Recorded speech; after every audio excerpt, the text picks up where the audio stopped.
Hello everyone, welcome to this webinar on from high 600s to 700 plus, developing the mindset of a high GMAT scorer. I'm Piyush and I'm gonna be your main host in this webinar today. And I would like to know more about you guys, where you are from, what is your current score in your mock test or your GMAT, and by when are you planning to take the GMAT? Let's get to know each other a little. So in the meantime, you respond in the comments. I'm gonna take you through my profile. So those of you who don't know me, let me run you through my profile a little. So as I said, my name is Piyush and I work for GMATWhiz. When I started preparing for GMAT as a student, and now why this point is important. This is important because you need to understand why you can actually get a lot of benefit from this webinar, why you'll be able to get a lot of benefit. The reason for that is I have been in a very similar situation earlier. I have really been in a place where I actually really struggled to improve my verbal performance. When I started my GMAT prep, I still remember when I took the first verbal test, I scored a mere 13 percentile. That was my score, that low.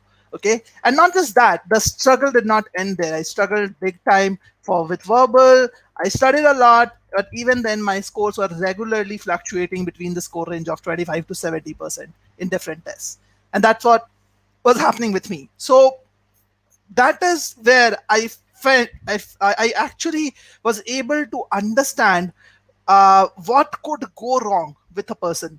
And then I actually improved my strategy. I changed my approach, outlook towards GMAT, and I was able to finally improve my verbal score to a 41, which is almost 93 percentile. And in my first ever GMAT attempt itself, I was able to get to a 740 with a quant 50 and verbal 41. So I have been on both sides of the things. I have been a low scorer. I have been somewhere who was at the middle level somewhere, and I have been a high scorer too. So I have experienced that as a student, and then I have helped a lot of people get to 750s, 760s, and so on in their career through my understandings. So this webinar is going to be really exciting. I'm really looking forward to it. The main thing was, how do you develop a mindset of a high scorer? That's basically the game changer. And I'm really happy to see the comments over here. I have a lot of people responding. Anshuman says, I am around 660 to 690 score range in that where I lie. ABC says I am in the score range of 690. Utkarsh is at around 680. I have Alvaro who says I'm from Spain. So great. Alvaro, he's scoring about 520. Alberto is around 530, and he's just started studying 10 days back. So 530 is a really good score if you have just started your studying. To be very honest, I was not even at that level probably because of my poor verbal performance.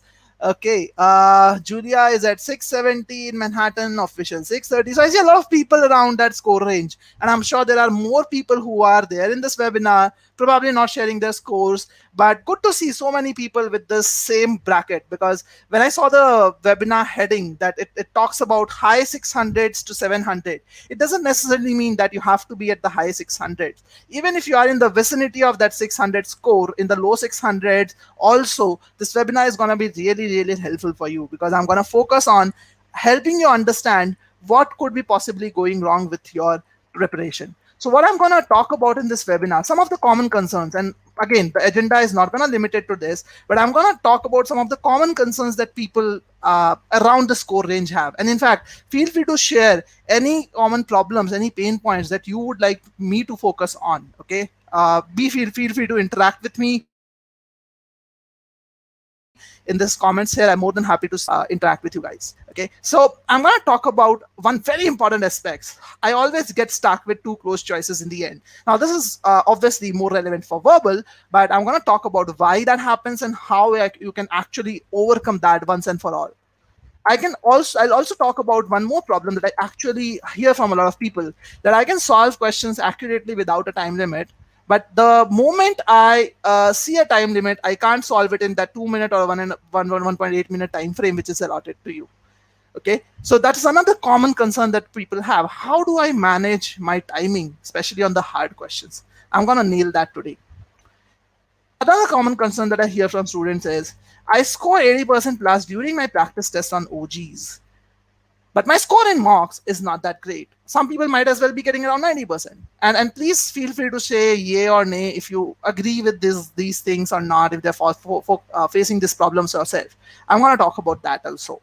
And finally, I'm going to talk about, like, broader perspective is, even if you have studied everything, you have been preparing for what, about 6 months, 7 months or so, or maybe a year, you're still not able to break the 650 barrier. How do you break that? How do you make it happen? Okay. In fact, very recently we helped a student improve to a 730, and he was preparing for quite a long time. Okay, and I'll talk about that. I'll basically help you understand that part.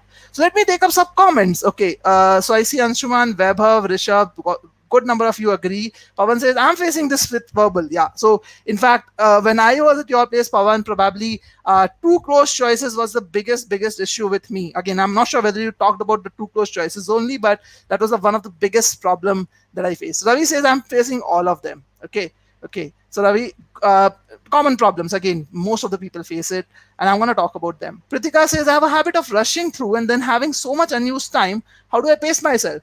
Okay, Pritika, I'm going to spend about 10 odd minutes at least on that particular point. So stay with me over here. Okay, Pawan says, it was for the second point. No worries, I'll definitely take that up. Great. Any other points? Sumit says, just started studying today, looking for some guidance. Sumit, definitely. Again, this webinar is more catered towards people who understand the GMAT a little better. But even if you have just begun, you're gonna save a lot of precious time that you might have wasted if you did not attend this webinar. So be with me, even if you're a fresher, you're just a beginner. This webinar is gonna help you understand the key aspects, what it takes to get to a 700 plus, what is the right mindset that you need to have. Okay, so let's get going, guys. So let's see what is the structure of the webinar. So I'm going to cover the other points, but I'm going to just tell you quickly how have I structured this webinar. So first, what I will help you understand is what is the meaning of the score range 600 to 670, and not just this score range. I will even tell you what is the meaning of the score range below 600 and what is the meaning of the score range above 700. So you're able to understand how do you move from one score range to another. So that is the first thing, because a lot of people don't understand what the 600 to 670 actually mean, like in terms of your skills. Okay, then we will go to the core problem. We will help you understand. I'll help you understand and identify what is the core problem. Because trust me, I hear from a lot of students that timing is an issue. In fact, a lot of people right now are also talking about that okay, I'm not able to perform under time pressure. I do not do timing is a big problem for me. Accuracy is a big problem for me. 700 level questions is a big problem for me. But what is the core problem? That is not the problem. That's the outcome that you see. You're not able to solve a question within limited time. That's an outcome of the core problem. Okay, so we need to understand what's the core problem, and once we understand what's the core problem, it is very easy for us to improve upon it. So obviously the next thing that we'll talk about is mastering the solution. What is the solution and how do you master it?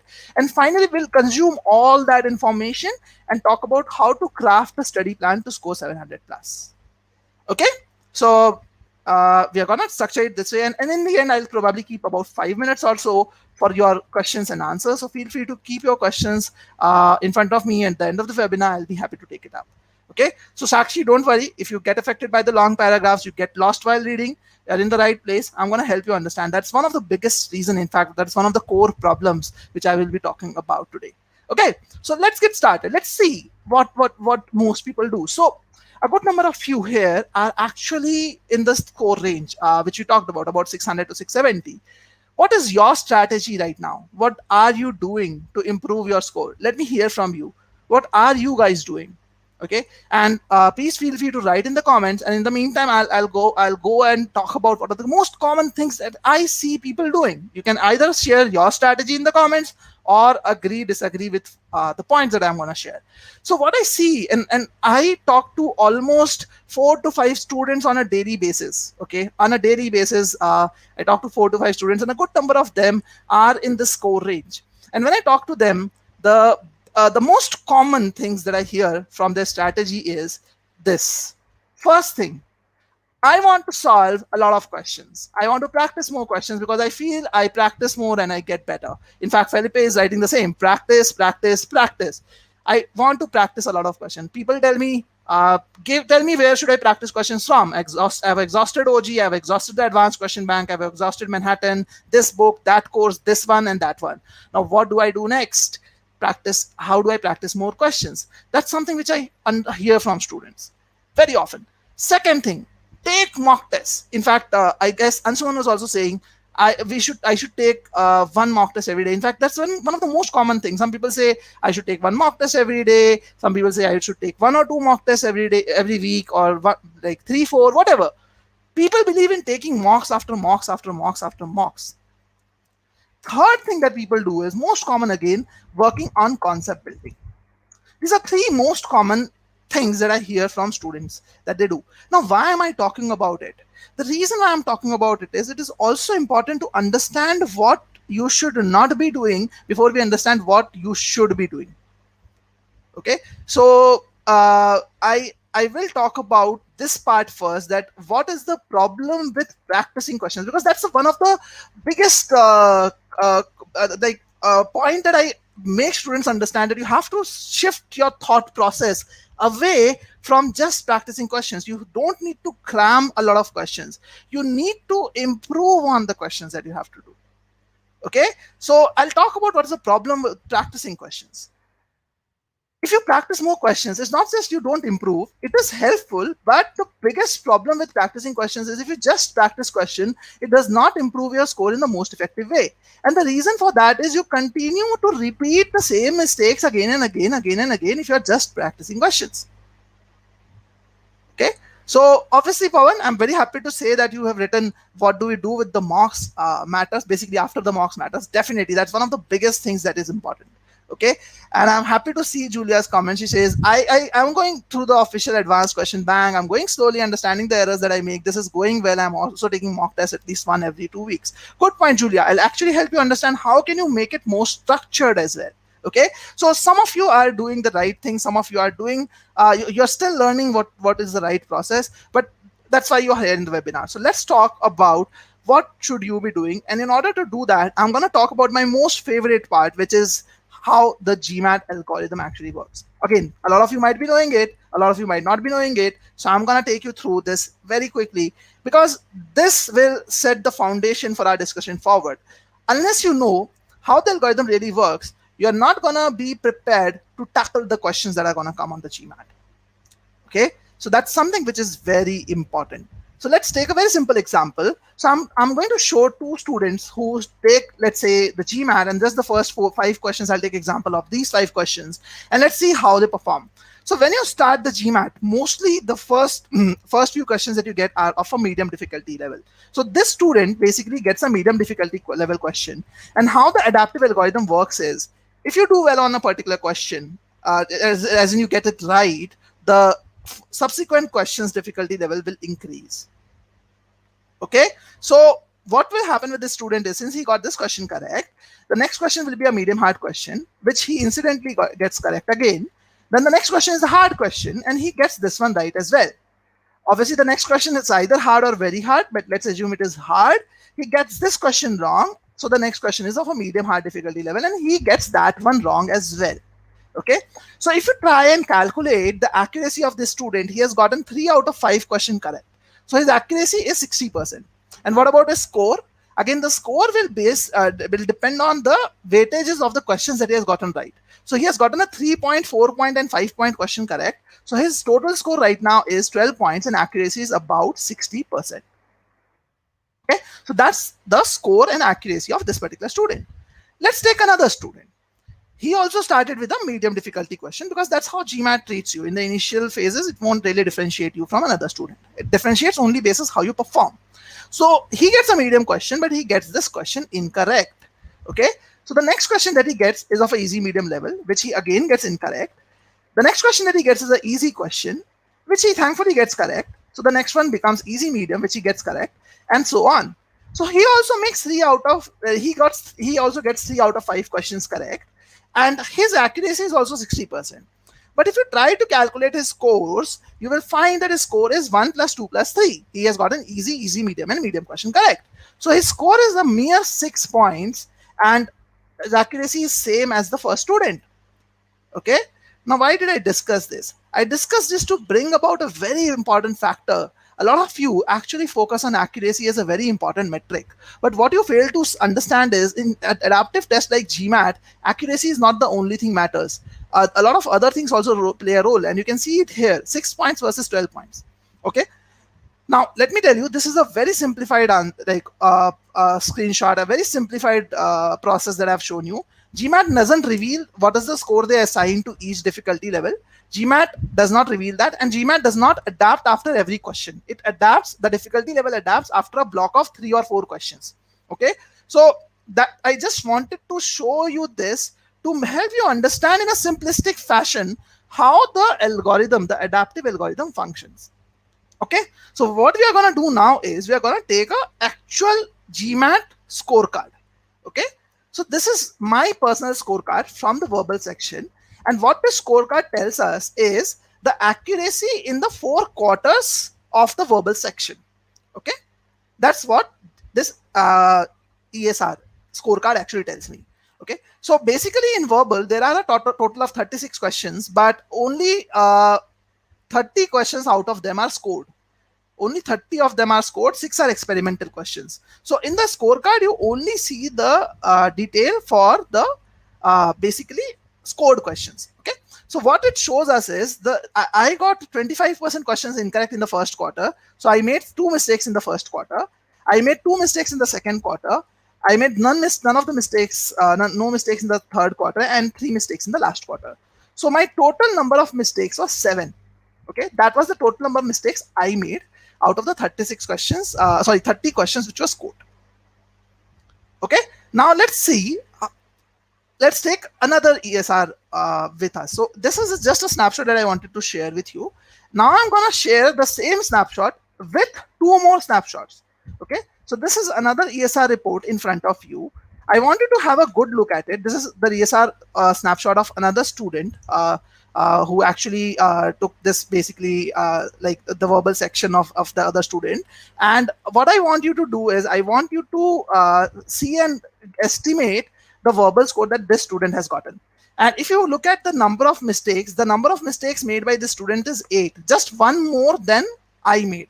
Okay, and I'm sharing another ESR snapshot of another student. This student made 9 mistakes. Okay, so let's do one thing. Let me just show you the ESR of this student for the moment, and I want you to guess the score of this student in verbal. Take your time if you want to, and let me check on my mobile if the responses are coming faster over here. So I see some responses already. Utkarsh says 33 to 35.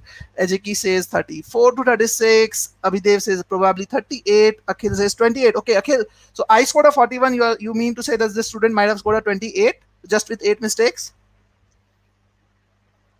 Okay, that's good. Okay.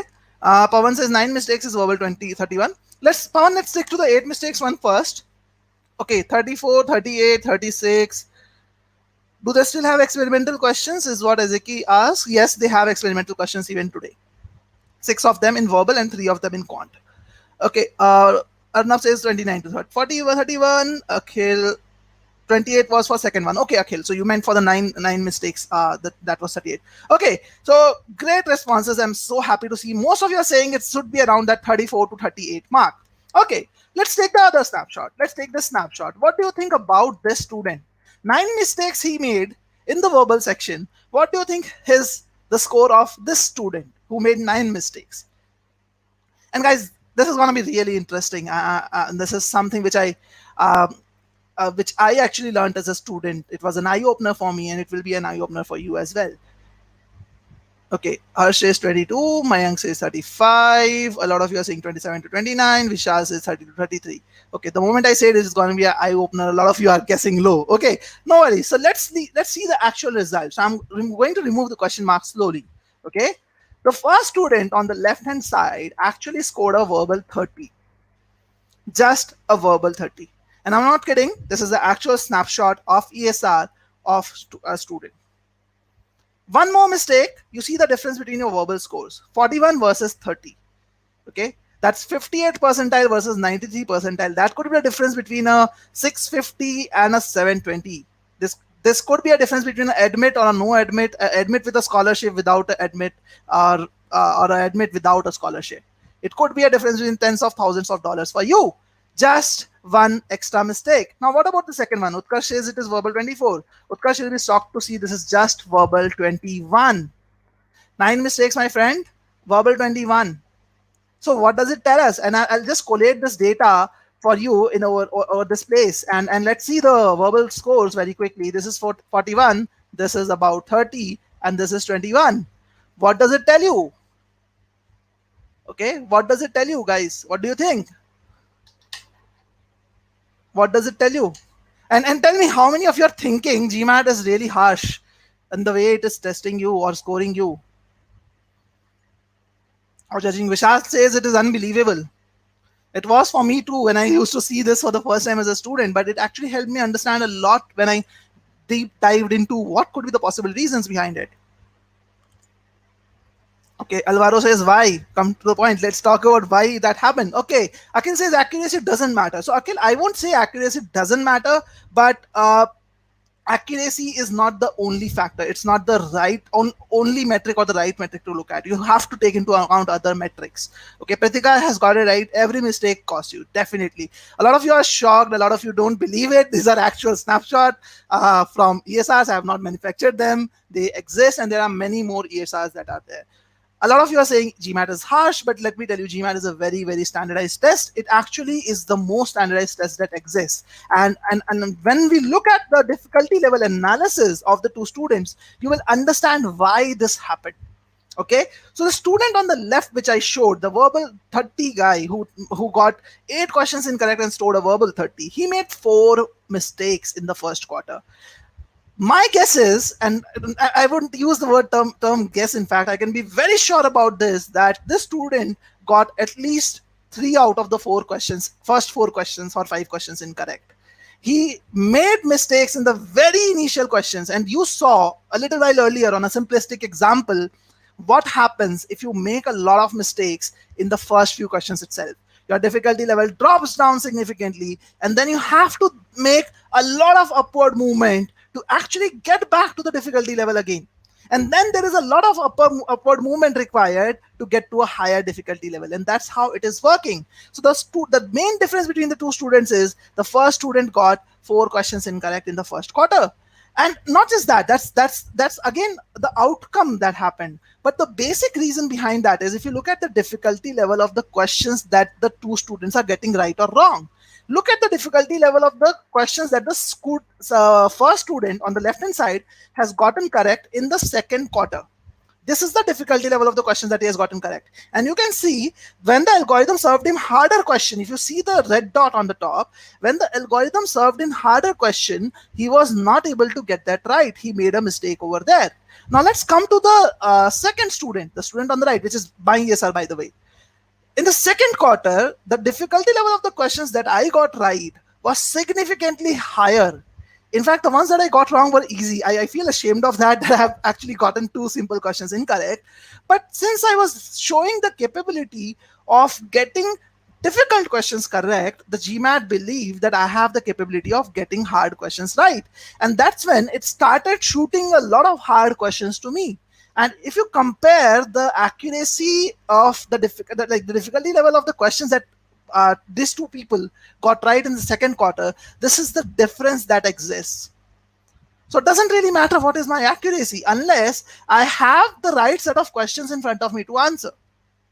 So a lot of you are saying, okay, so the first quarter matters, the first 2 quarters should be our main focus.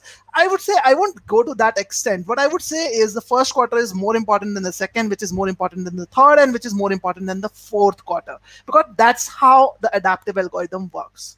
Okay, remember the simpler example that I showed. 60% accuracy, 2 people, one has 12 points, the second has 6 points. The only difference was the pattern. The pattern was this and this. There's a huge difference that happens if you make mistakes in the first couple of quarters. Again, the last quarters also matter, but you have to make sure that you have to build the capability of getting questions right. Trust me, those of you are thinking that, okay, I'm gonna just focus on the first 2 quarters and I'll pass GMAT with flying colors. Sadly, that doesn't happen. You can't just get a question right by thinking that you have to get it right. You have to build the skill to get them right. And that is what I wanted to show you here. The difficulty level of the questions that the second student I answered was significantly higher. And if I look at the difficulty level in the third quarter, that is also around that medium high range. And that's why my 100% accuracy in the third quarter gave me much better returns compared to the first student. Okay, so I have another question. Alvaro says, why do they say in the official guide that getting the first question right does not matter? Alvaro, I have not read that. I'm not sure where if they say it or not, but I don't think that is the case. It's clearly there from the ESRs, not just these two ESRs. I've probably analyzed thousands of ESRs in my career. So this is definitely the case that happens. Okay, so what does it tell us? It tells us that accuracy is not what you should be looking at. You should be looking at skill. And I have a very direct question. ABC says, how can we get to 700 plus formulate 600s? That's what we are getting to ABC. You need to focus on skill building. You should not worry about accuracy. You should focus on skill building. Accuracy will be the natural outcome. Now, what is skill? Skill basically means the ability to get a question of any difficulty level correct. Okay, that is what is skill. It basically means the ability of getting any difficulty, the ability of to get question of any difficulty level correct. Okay, so Sarat, I'm going to talk about skill building. Don't worry about that. We are going to delve deeper into skill building. In fact, the entire webinar, most of it, about 70-80% of it is around skill building, because that's what it takes to get to that 700 plus score. Okay. Rishabh is asking, so if we get fourth question in first quarter wrong, I will get comparatively easier questions, right? Will that pre-thinking affect my performance? So again, as I said earlier, Rishabh, it's not like you will think of getting a question right and you will get it right. You have to build the skill of getting the question right. If you have the skill of getting the question right, you don't have to think about where the question is coming. You will automatically get the question right. Okay, so let's move forward, and I'll talk about the other things also. So in simple terms, what does a score of less than 550 signify? It basically signifies that your accuracy is okay-ish in easy questions. You are scoring about 60-70% of them correct. In medium questions, you struggle a lot. You only get 20-30% of them right, and that's why you don't get to see the hard question at all on the adaptive test. Okay, that's what a score of 550 or less signifies. Now, what does it signify? What does the score range of 550 to 650 signify? In fact, I can actually extend it to 670 also. What does it signify? It signifies that you are able to get the easy questions right, around 80-90% of them correct. In medium questions, your accuracy is about that 60-70% mark. So a lot of times GMAT does not serve you a lot of hard questions, but sometimes it does. But when you get the hard questions, you are not able to get them right consistently. You have a poor accuracy in the hard questions. You're only getting around 20-30% of them correct. Okay, so that's what is very critical to understand. If you are in this score range, what is very clear is you're not struggling with concepts, you are struggling with application of concepts. Because if you were struggling with concepts, you will struggle with easy questions and medium questions. You will not even have 50% accuracy in medium questions. You're struggling with application of concepts. And that's what I want. That's what I'm going to talk about. And Utkarsh has a question. Should we spend 30 seconds extra to eliminate silly mistakes and to improve your accuracy? Utkarsh, I'm gonna talk about that. It's not about spending extra time. It's more about making sure that you don't cut corners. Okay, I'll talk about it. Shikha says, can we skip last RC and maintain accuracy during initial question? Last RC is devil, is what Pawan says. So again, Shikha and Pawan, those are different topics which are more related to the algorithm and not related to 700 plus. But it actually depends. There are people who have skipped the last RC and still gotten a 740 with a verbal 41. So it depends. So again, if you want to discuss that in depth, either you can hold it on till the Q&A or you can discuss it with me on a one-on-one conversation after the webinar. So let's move forward. So what does a score of 700 plus signify? So anyone who is targeting this score, please make sure that you're doing this in your daily routine. Measure your accuracy across difficulty levels. In the easy and medium questions, you hardly have any scope for error whatsoever. Your accuracy should be around 90 to 100% in easy and medium questions from any given topic across any particular module. Okay. In the hard questions, you need to have accuracy of upwards of 50%. If you have around 50%, you should be able to reach the 700, 710 mark. If you have about 60% or so, you can reach the 720, 730 kind of a number. To reach a higher score, you need a higher accuracy in hard questions. So it all only boils down to what is your accuracy in the hard questions to actually get to a high 700. But to reach a 700, you need to have a definitely a very high score on the easy and medium questions. Okay, so Mayank says it means we should practice only hard questions if my current score is 650. So Mayank, again, the very first talk discussion I had was practicing questions is probably not going to help, because I'm sure a lot of people do that. A lot of people, you might also be doing that, but just practicing question is not going to take you there.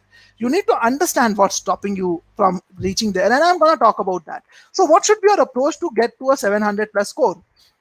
The first thing you need to do is you need to make the algorithm serve you hard questions. Okay, and how do you do that? You do that by getting a high accuracy on easy and medium questions. So your concepts will take you there. If you have a good conceptual understanding, that will help you get hard questions. But that's just half the battle won. Once you get hard questions, you need to get the hard questions right as well. Okay, that is the other thing that you need to do in order to get to that 700 plus kind of a score. Now, how do you get the hard questions right? You get the hard questions right by learning the right skills and learning how to apply the right skills in the exam time. Okay, and that's why I say the skill building thing does not just happen by practicing questions or solving external questions, because when you are just solving questions or taking mock tests, you're mostly repeating the same mistakes. You're not learning as much. Even though you learn, your learning will be limited or slow. It won't be as effective and efficient. So if you actually practice questions after building the right skills, you will be able to achieve the success. Okay, so let's transition now to understand why do you get a hard question wrong or a medium question wrong. Let's understand the core problem. Okay, and this is going to be really interesting, because a lot of us will actually realize that our problem stems from the very the very thought of having less time on the GMAT, and I'll just dive deeper into it. Okay, so you need to understand why do you get hard questions wrong. Now, when most people ask this question to themselves, they actually have a certain thought in their mind.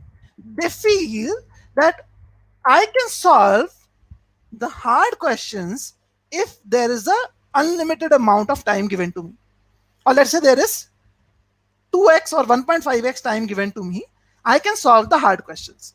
And that's basically based on their understanding also. When they are solving questions, they sometimes see that if they don't restrict themselves on timing, they get the hard questions right. So when they see that happening, and please say yes or no if you agree with this. Please say a quick yes, no. I would like to see some comments from you guys. Please tell me, do you agree with this? Do you face this yourself? Quick yes, no, guys, from your side. Let's see some responses from you. Okay. Do you think about that okay, if you take more time, you can get the hard questions right? Okay, Ashim, Agrima, Utkarsh, Deepika, Mayank, a lot of you agree with me on this, right? So what happens next? The moment you start thinking in this way, what happens next? Let's see. So the moment you start thinking about this, you then think about how to solve questions quickly, because that's the next thing, that's next thought that comes to your mind, that how do I save time? Because that's the problem, right? Timing is the problem. If you had time, you can answer the questions. But how do I save time? How do I solve questions quickly? Okay, that's the question that comes to your mind. Now, when that happens, you cut corners while you are reading the question. And a lot of us think, again, I'm not saying about just you. When I say you, I mean the old Piyush as well. I also used to do the same. I look at the answer choices more clearly. I focus more on the answer choices because I felt that the answer is in the choices at the end of the day. So let's spend more time there and save some time when I'm reading the question or evaluating the question. Okay, so that's what we do, because that's how we think we will be able to save time. Now, that's the main problem. That's the main root cause, that where all the other problems start. The moment you start thinking about saving time, from reading each question, the problems start to happen. And let's delve deeper into it. Let's see why this happens. Because, see, simply put, if I have to solve the question in 2 minutes, I can't keep a clock and say that, okay, I've spent 2 minutes, let me mark something. So we have to save time somewhere. And most people do that while reading the question.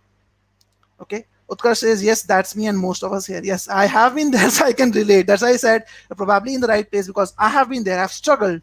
And then only I was able to reach the 740 score. So I can understand what happens, why it happens, and all of that. So let's see what happens the moment you start saving time while reading the question. Okay.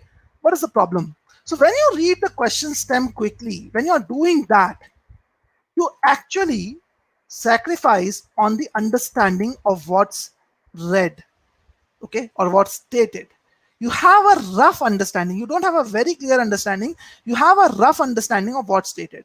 And when you have a rough understanding of what's stated and you continue reading, you're able to eliminate 2 or 3 choices confidently. You might be able to do that. But 2, 3, some people do one, are able to eliminate one. But the problem with rough understanding is if you continue reading with a rough understanding, the more you read forward, the lesser you'll understand, because you'll still think about what you read earlier. So you're able to eliminate 2 or 3 choices, but you end up eventually getting stuck with the rest of them, in the rest 2 or 3 of them. Okay, so that's where the problem then starts to showcase. Okay, and then you have to reread the question or the choice multiple times. And tell me how many of you have to do this. When you reach those 2, 3 close choices, you end up rereading. You end up rereading the choices or the argument or the sentence, whatever. Okay. And I see a lot of you are asking, what do I do if I don't practice? How do I improve? So Shakshi and other people who are asking this, I'm going to talk about that. Just be patient, because you need to understand where the problem starts. Because if you miss that and directly jump to the solution, you'll not be able to appreciate the solution or implement the solution either. Okay, Pritika says, so true. Kunal says, me. Pritika says, all the time. Vishal, Utkarsh, Yashwant, Kunal, a lot of you agree with that. And that's what happened with me when I actually looked at how I was solving questions in the past. So when this happens, you mark some answer quickly out of the 2 or 3 that you're confused about. You don't do a proper analysis. You mark some answer because you feel that time is running out. Now let's see what is the problem with this entire thought process. See, when you are following this thought process, what you're doing is you're probably reading the question in 20-30 seconds. And again, I'm talking about mostly SCCR or maybe quant questions. So you'll probably read it in 20-30 seconds. Again, if it is a CR question, maybe 40 seconds or so. You're trying to save time doing that. You're basically cutting corners there. Now what happens, you spend 20-30 seconds on eliminating the 2 or 3 answer choices. Okay. But the moment you get stuck in those 2, 3 close choices, you will first spend 20 seconds or 30 seconds there thinking, okay, these are the problem areas that I have. And the moment you start rereading the choices or the question stem, you would spend anywhere about 60 to 90 seconds on doing that. Now, if you accumulate and add all these timings that I've shown on the screen, you will realize that you would have spent about 2 or 3.5 minutes, about 2 to 3.5 minutes just doing this, and you will still not be able to actually get to the answers confidently. And I'm sure, and please let me know if this happens with you, what I'm going to say next. After you end the test, it might happen for verbal or quant for different people. It happened for me, for verbal, for me basically. When I used to end the test, I used to submit this test, I used to pray to God that please give me a good score on the test. That used to happen earlier with me.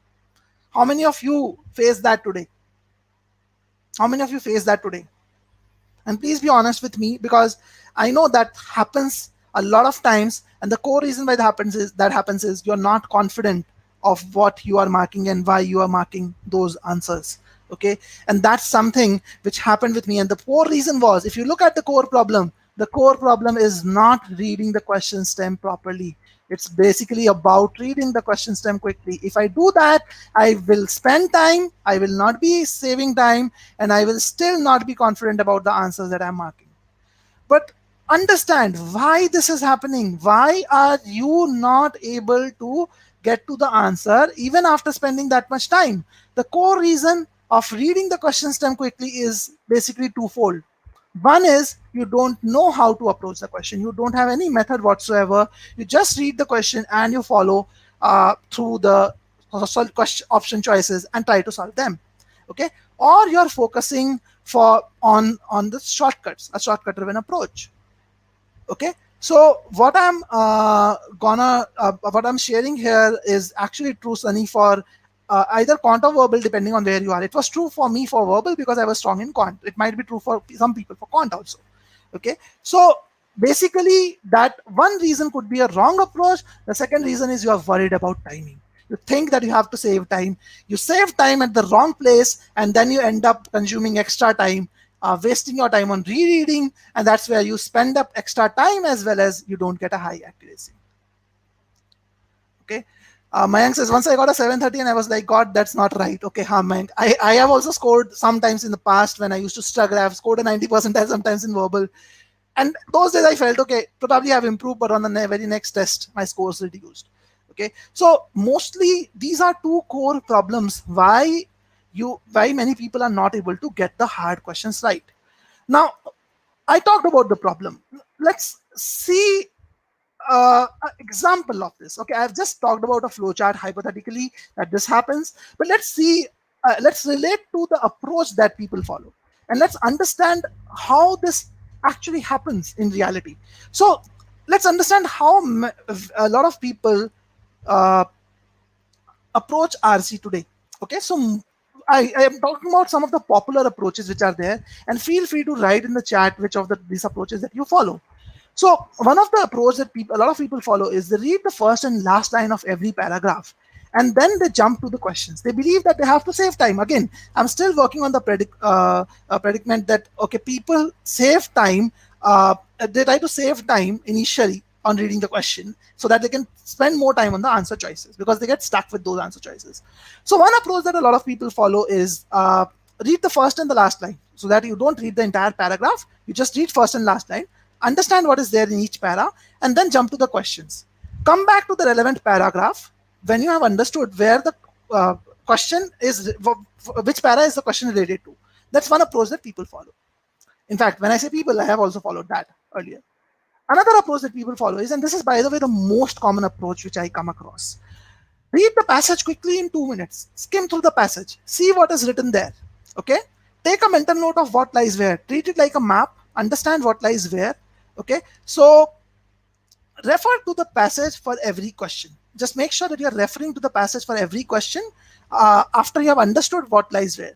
Okay, and feel free to write which of these approaches you follow, and do give a like to this video and subscribe to the channel if you haven't done that.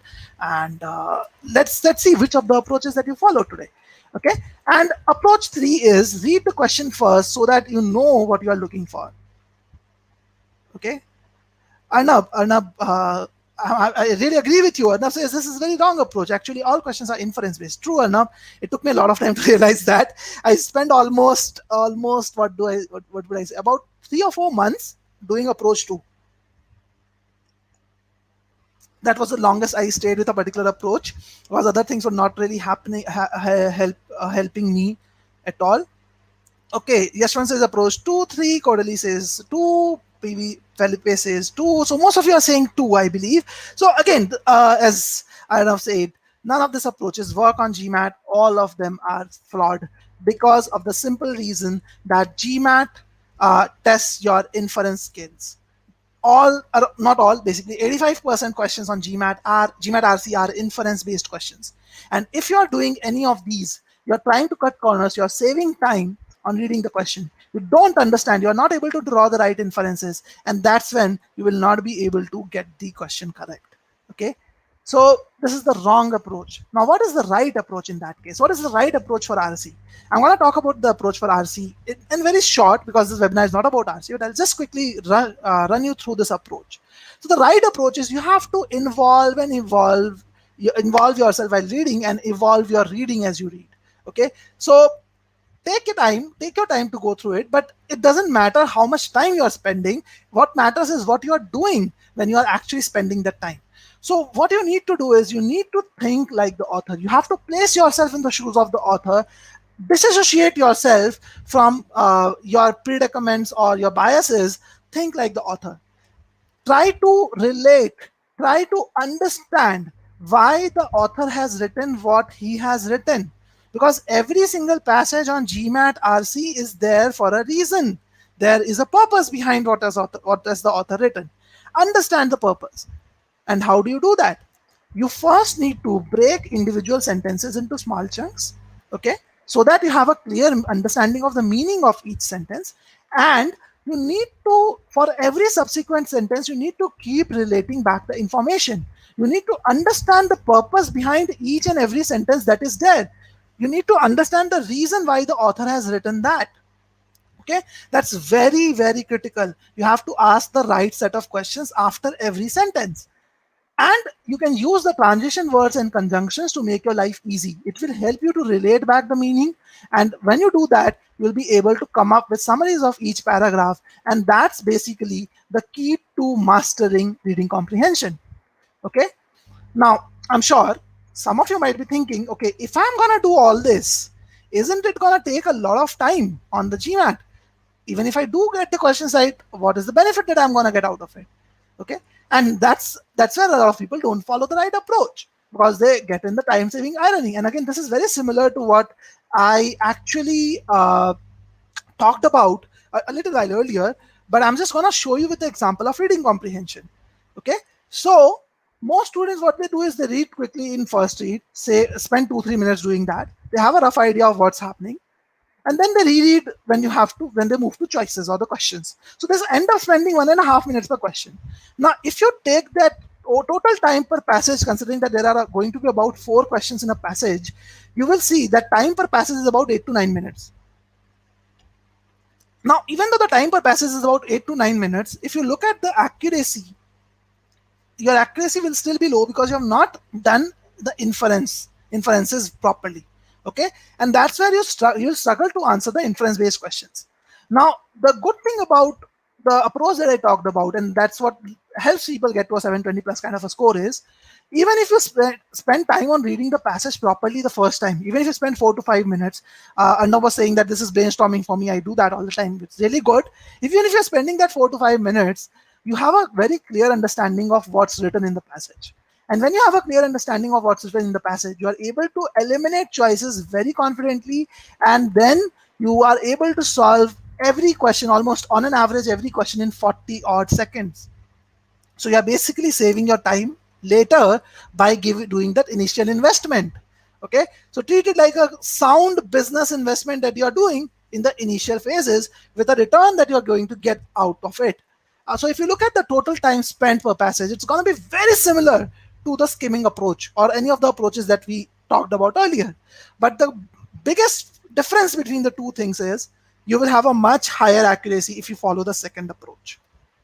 Okay, till this point, is everyone clear with the core problem? Let's see quickly from you guys. Let's hear from you guys. What do you think? Are you clear with the core problem? What's the core problem that you think is there? Why are you not able to get to that 700 kind of a score? Are you clear about the core problem? Let's hear from you guys. Yes, Rishabh, you're right. Main point analysis and summarization of each paragraph will do the trick. Yes, that's the most important factor. So let's see. Are you guys clear about the main problem? What is the main problem and how do you solve it? Angad says agreed, Piyush. I guess that's what Angad means. Are you clear about the main problem? Asim says yes. Rijan says yes. Okay, good to see your responses, guys. So the core problem lies in your approach, how you are approaching questions today. A lot of us try to save time, try to solve questions. Boris says temptation to solve hard questions ASAP. Yes, a lot of us cut corners in the wrong places. Okay, so Felipe says agreed, but it may hurt your time for the other part of the verbal part. So Felipe, again, you can see the math here.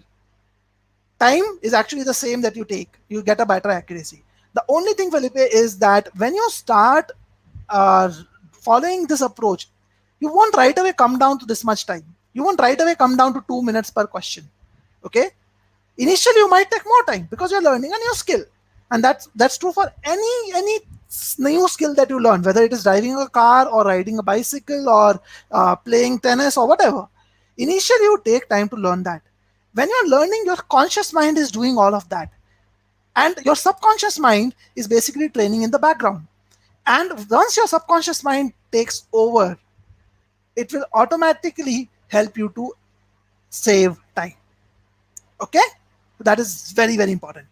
Arnab says, I'm engineering graduate, I found humanities based topics too tough. So Arnab, try to relate to the author, because GMAT doesn't test your understanding of humanities. Try to involve yourself in those passages also, and you will start getting them right. Because I am also engineering graduate, I understand how you feel, but that helped me a lot.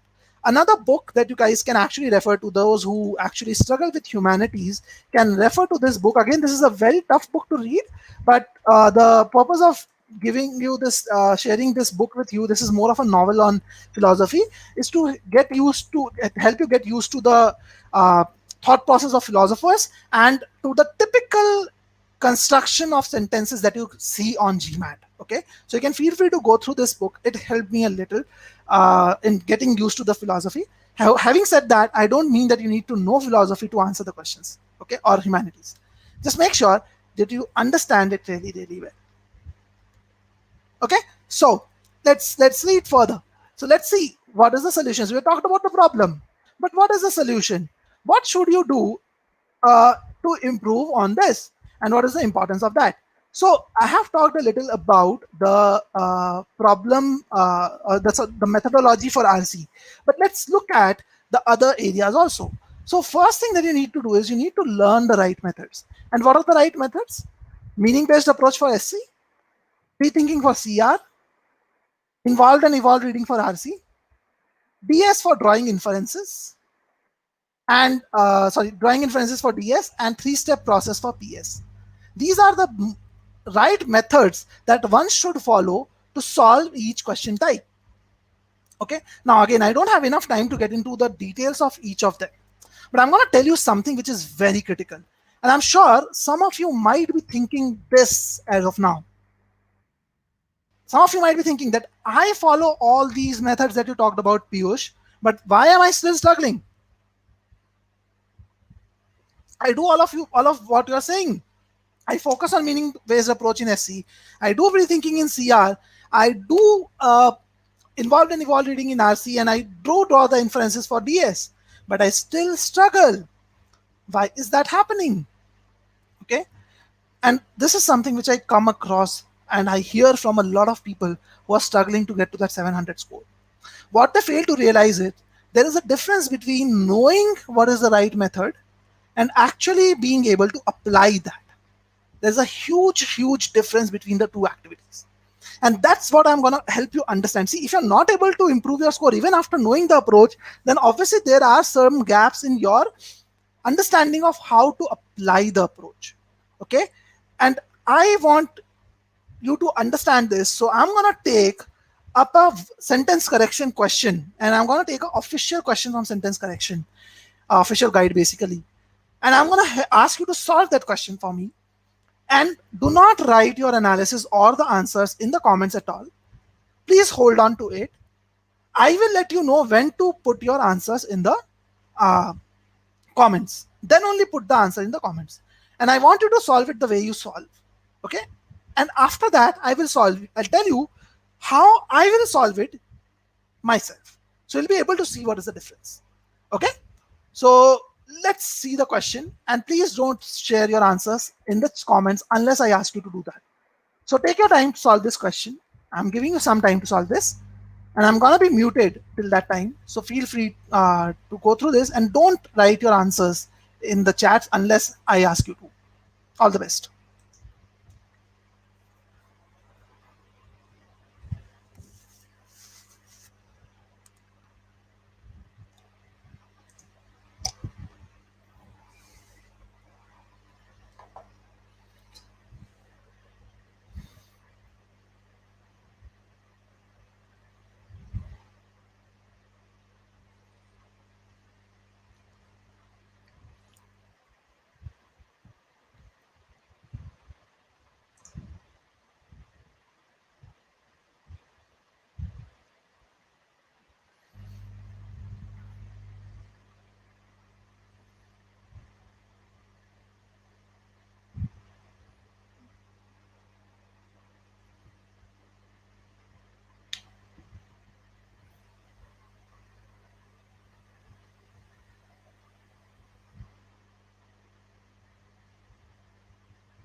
Okay, so I think we have spent a good amount of time on this question. So now you can feel free to share your answers in the comments here.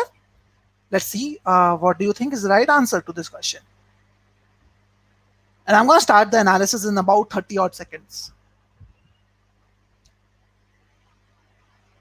Let's see some responses from people. Okay, so I see Mayank says C, Sai also says C, Soham, Arshia, Agrima, DM. Okay, Sankalp says it is E, Kunal says it is E. Most of you are saying C, a few of you, Ankit, Kunal, Arya, Pritika says E, Imak says it's A. Okay, so one person for A as well. Okay, so most of you are saying E, C, or E. Again, that's the most common choice. C seems the most common one, followed by E. All right, so let's see how I am going to solve it. And I want you to focus on how I'm approaching the question. And I'm going to solve it as if I am doing it for the first time, as if I'm reading it for the first time ever.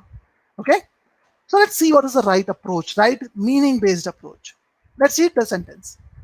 A substance derived from the Madagascar periwinkle. So the moment I read a substance derived from the Madagascar periwinkle, I kind of start asking myself, what does derive do over here? Is derived a verb or a modifier? Let me understand that, because that's important for me to understand the meaning of the sentence. So when I ask this question, I understand that derived is an action which is not done by the substance. Okay, it is not, the substance is derived from the Madagascar periwinkle. So that is missing, or was is missing. So that helping verb is missing in this case. Substance is not the subject for derived. It's not doing the action. So in this case, derived is a modifier. What is it modifying? It is modifying a substance. It is telling me that a substance, it is giving me extra information about this substance, that this substance was derived from the Madagascar periwinkle. Okay, so it is a ed verbal modifier. Let's read further. Which has proved useful in decreasing mortality among young leukemia patients. So what has proved useful? When I ask this question, what has proved useful? What is which referring to? Is it referring to substance or Madagascar periwinkle? If I ask myself this question, if I look at logic, if I look at purely from the logic standpoint, it can make sense with the periwinkle as well as the substance. It could be the substance that has proved useful in decreasing mortality. It could be the Madagascar periwinkle that has proved useful in decreasing mortality. So I'll call Madagascar periwinkle as MP in short, so that we save time doing that. So it could be referring to the substance or MP from logic standpoint. And that's why it seems ambiguous.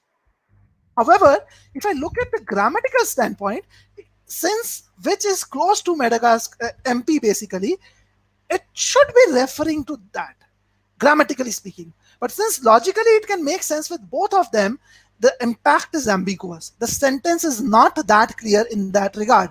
I will look for a choice which will make this aspect clear to me. What is which referring to? Okay, let's see. Let's read further. Is cultivated in China. Okay, so when a moment I see is cultivated in China, I'll stop and I'll ask myself, what is that that is cultivated in China? Can anyone tell me what is cultivated in China? Is it the substance or the MP? What is cultivated in China? Go Trisha. Substance is cultivated. Yes. The way the sentence is structured, it tells me that the substance is cultivated in China. From the grammatical standpoint, from the standpoint of how the sentence is structured, it makes sense that a substance is cultivated. And a lot of people are writing MP is cultivated. Again, I believe you are talking from the meaning standpoint. From grammatical standpoint, if you see, the only thing which is which is the subject of is cultivated is substance, because this Madagascar periwinkle, if you remember, this is a modifier which is modifying a substance. Okay, and substance is my subject of the main clause, and this is cultivated is my verb of this main clause. So a substance is cultivated per this sentence, per the meaning communicated by the sentence. But if I ask logically, it should be MP. It should not be substance. Why? understand this, substance is logically the subject of his not logically, is grammatically, structurally the subject of this particular verb. But if I ask myself what is cultivated, the answer should be MP. A substance cannot be cultivated. What is cultivated, guys? Cultivated basically means I'm growing something, right? What do we cultivate? We cultivate crops, we cultivate plants, we cultivate trees, those things. That is what we cultivate. I can't cultivate a substance. It just does not make sense. And Rahul, you're right in saying that author's logic is flawed. So if I focus on the meaning standpoint, I know that cultivated is illogical with substance. I can't say the substance is cultivated. It should be MP that is cultivated. That is the meaning that the author probably wants to communicate, and this is a grammatically incorrect statement. It is communicating an illogical meaning. So, it, and another thing that you can take a clue from is that if it is derived from MP, if the substance is derived from MP, then why are we talking about cultivating the substance, right? If it is derived from MP, why do we need to care about the cultivation of that particular thing? If it is already derived from something, like if you are already cultivating it, why do we need to care about the derivation or anything like that? So the error in this sentence, the biggest error in this sentence is that I don't know. I know that MP is the subject of cultivated, but the sentence is illogically telling me that the substance is cultivated. Okay, and I want to hear from you. How many of you were able to identify this illogical subject verb pair when you were solving this question? Let's see a yes no quickly. How many of you were able to identify this when you're solving this yourself? Not right now, when you're solving this yourself. Let's see, guys. Okay, Yashwant says no, I was not able to do that. Okay, let's see a few more responses from you. Okay, so most of you are saying no. Mayank, Asim. Okay, Rishabh says I was able to. Kunal says I was. Raghav was able to do that. A lot of you were not able to do it. Interesting point. Alvaro says time limit is out. I was not able to. Probably you mean that I was not able to complete it in that time which was allotted to me. Again, if you focus on the meaning part, you'll be able to do that. Not initially, not right away. When I was focusing, learning this meaning based approach, I used to take 4 minutes to solve a SC question. Okay, but only 300 questions after applying this methodology on every single question, I was able to reduce this time to 2 minutes. And another 100 questions later, when I took the GMAT, I was able to solve each SC question within 1 minute 10 seconds, and my score on SC was 94 percentile. Okay, so this was the biggest mistake with this choice. And if you are able to understand the meaning, you will understand that it is the Madagascar periwinkle, most likely a plant that is cultivated in China as part of a certain program. And this program is about integrating herbal medicine into contemporary style of healthcare. A substance is derived from this Madagascar periwinkle, and this substance is useful in decreasing mortality among leukemia patients. Okay, so that's basically the entire meaning of the sentence. And if you're able to come to the meaning, you will be able to easily eliminate almost every answer choice very easily. And the right answer is choice E in this case. See, A, we have understood why it is wrong. In B, again, the same, B is incorrect because it actually says a derivative is cultivated. Again, the same problem with B. Same problem with C again. It says that a periwinkle derivative is cultivated. Again, this is the subject if you put it in the underlined sentence. So C is also incorrect. So most of you answered C. It was incorrect, and you understand why you got it wrong. The meaning-based approach. Okay. B has another problem. In B, basically, basically the cultivation part is now associated with derivative with this which and that. Okay. So D is also incorrect. Again, I'm not delving deep into each answer choice because again, that's not the objective. Or the objective is to help you understand where you get things wrong, where you get the approach wrong. Okay.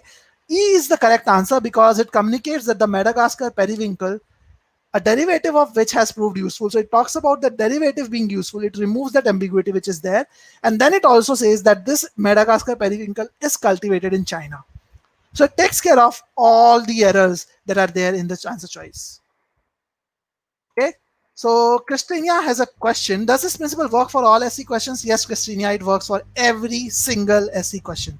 But it will only work if you know the grammar rules also from the meaning standpoint. So it's not going to work if you know the rules just from a grammar standpoint. You have to know it from the meaning standpoint also. Okay. So I have a question for Alberto. Why not D?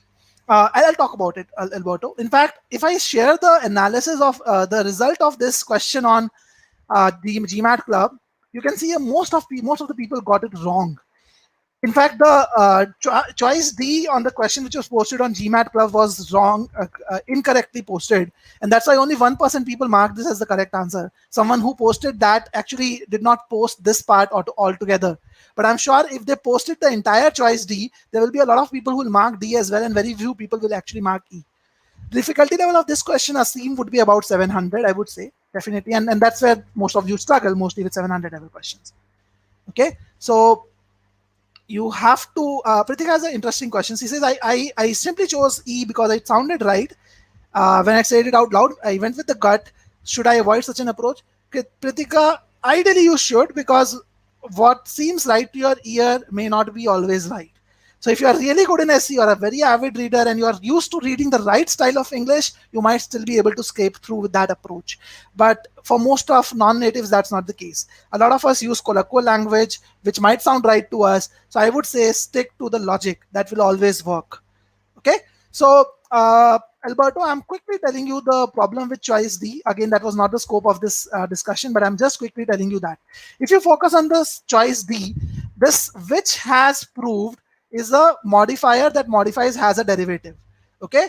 And this that also modifies the noun derivative, because that is a relative pronoun, which is a noun modifier. It cannot modify periwinkle, because if it has to modify periwinkle, it has to jump over a verb, which is not possible. Okay, so it is illogical. And also, if it has to modify, both of them have to modify a derivative, they should be connected with the and. Okay, so in short, that is the problem. But again, the objective is not to discuss this particular question. So Isabella has a question. Can you omit words like substance? See, Isabella, it's okay to omit words till the point you're getting the meaning correct. Okay, that's what is important. Okay, Ezeki has a question. What if I did not know periwinkle was a crop? Okay, doesn't matter. Even if you don't know periwinkle was a crop, what you definitely know is a substance cannot be cultivated. That's what you need to know, Ezeki. A substance is something that cannot be cultivated. It doesn't just make sense to cultivate a substance. I have to cultivate a living thing. I can't cultivate a substance. Okay, so what I wanted to tell you from this question was, a lot of you might have thought earlier, well, before we solve this question, that you follow the meaning based approach for SC. And this is something which happens with a lot of students. As I said, I interact with 4 to 5 students every day. When I ask them to solve a SC question, even after they say that, okay, they are using a meaning based approach, when I ask them to solve a question using the meaning based approach, they will just read the question in one single go. They will read the entire sentence, and then they will come back and read in small parts. They will look at options. They will do this, do that, but they don't do the meaning-based approach. If you focus on the analysis that I did, if you remember, I did not look at any of the options. I was just analyzing the option A. I spent most of the time there. The moment I was able to do that, I could actually solve the question in a jiffy. Hardly took me 10-15 seconds or 20 seconds, because I knew what I was looking for. That's what happens if you approach it the right way. So you have to learn the right method also. It's not just enough to know the right method. That's the core crux that I want you to take. Okay, note down that if you want to. And how do you do that? How do you make it happen? And this is very pertinent to a question that was asked by, I think, Christina, who asked that, okay, can this work for every question, every topic? Verbs, modifiers, every single question in SC or not? Let's see. When you are learning each topic, you should be learning it in 3 stages. When I say a topic, I mean verbs, I mean modifiers, I mean prime numbers, I mean assumption. All these are topics to me. First thing that you need to do is you need to learn the concepts. You need to learn the rules. You need to learn the formulas that exist. The second step that you need to do is you need to learn a methodical approach to apply those concepts.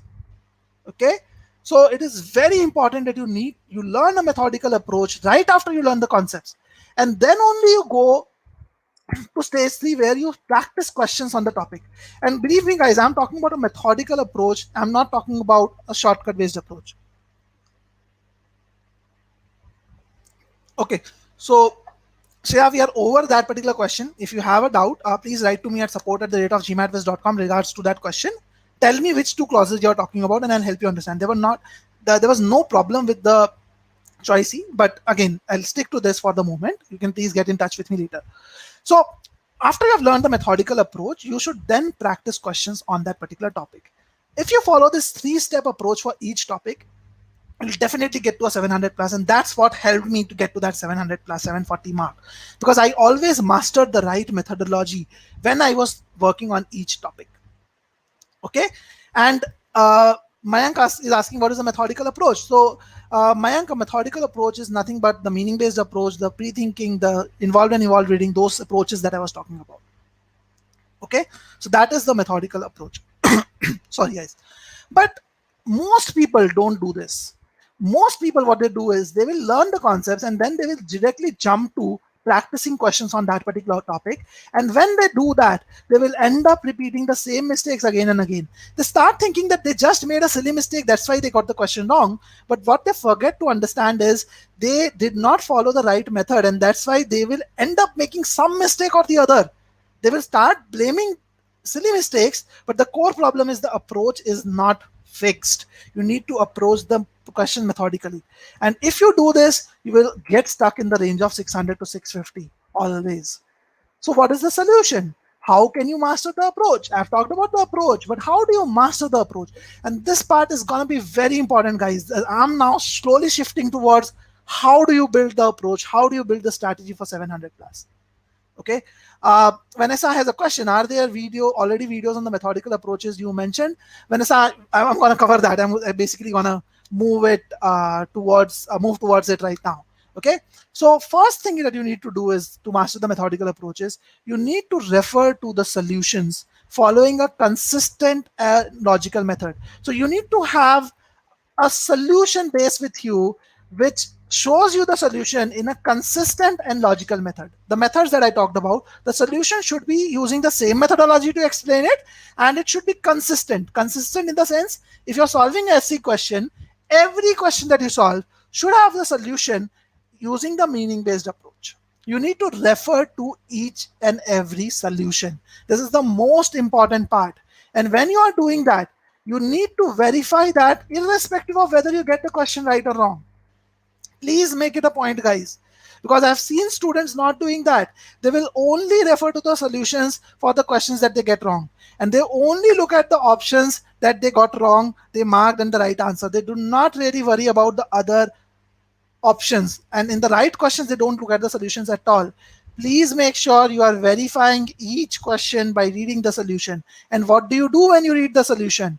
You need to spend 80% of your time reviewing the sentence, argument, or passage analysis. Even in quant, you need to spend 80% of your time on the inferences, the approach part. Most people, when they review the solutions, they just jump to the options. They are more worried about why is D correct, why is E correct, why is C correct, or whatever. You need to spend 80% of your time on the question stem, reviewing the question stem. Trust me, guys, the answer is dictated by the question stem, not the option choices. Unless you understand the question stem, unless you analyze it well, you will not be able to eliminate the answers properly. So make sure you are spending 80% of your time reviewing the question stem. And when you are doing that, you need to note down the variances in your approach so that you can master the right approach. It is very important that you note down the variances. Okay, and I'm not just gonna tell you, I'm not just gonna just say in a monologue. I'm gonna show you how to do it. Okay, and I'm gonna show you for the same question that we solved a little while earlier. Okay? So for example, if this is the question that we solved, and you can see that the step 1 is about understanding the intended meaning.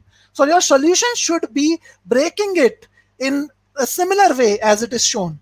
So if you read the solution, what you should do is you should ask yourself, when I was reading this question the first time, when I was reading this sentence for the first time, did I stop after Madagascar periwinkle or not?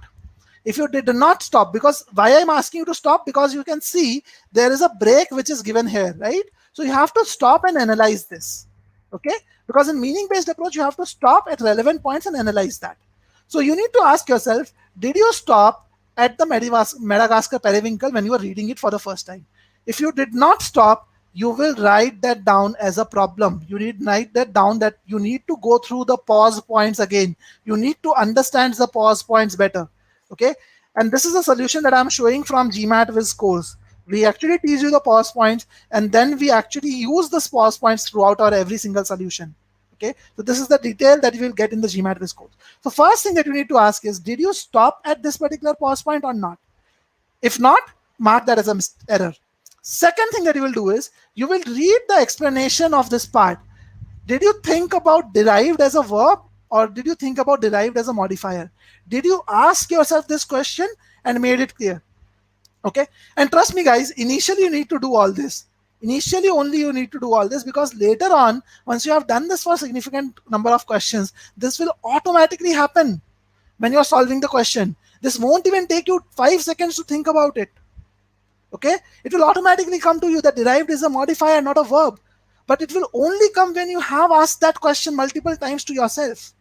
Okay, so if you have come up with the same understanding, and same understanding when I say, I mean when you have just read this much, not beyond that. If you have come up with the same understanding, give yourself marks for it. But if you did not, then note down there's another mistake, because these are the small mistakes which actually create trouble in your approach. Okay, so that is what you do. And then you move to the next part. Then you read this part, which has proved it's useful in this part, and ask yourself, did I pause and did I actually understand what is which referring to? Did I actually come to this analysis that the impact of which is ambiguous? I'm not sure about which, and so on. So you need to read each line of the sentence analysis, and you can see the level of detail that we give you in GMATWhiz. You need to refer to a solution which is of similar level of, which is having a similar level of detail for every single question that you solve. And you need to go through each line to make sure that you are actually, your understanding, your rationale of getting to the right answer is also right. And the rationale of getting to the wrong answer is also right. As in, if you eliminated something, you eliminated for a solid reason. Okay. Is the approach clear to you guys till now? Is the approach clear to you till now, till this point? Okay, let me see a question. Krishnan is asking, got a question I should have asked earlier. As the algorithm adapts, will the higher difficulty questions be presented across the question types, or will it be restricted to say one particular question type? Good question, Krishnan. Generally, in quant and verbal, they work slightly differently. I'll take that up in the Q&A. Pritika is asking, is it advisable to take note for the verbal section too while attempting questions, or is it a waste of time? Pritika, initially you might need to take notes, but the moment you actually use this approach multiple times, you will actually come to a level where you don't need to take notes at all. Okay. Let's see. So I see some of you are saying that the point is crystal clear, Kunal and Mayank. What about the others? Just 2 of you are clear about this? This part is very important, guys. Just make sure that you understand this. Each solution, and this is the hard way. There is no shortcut to get to a 700 plus on GMAT. You have to go through the hard way of actually improving your approach for every single question that you solve.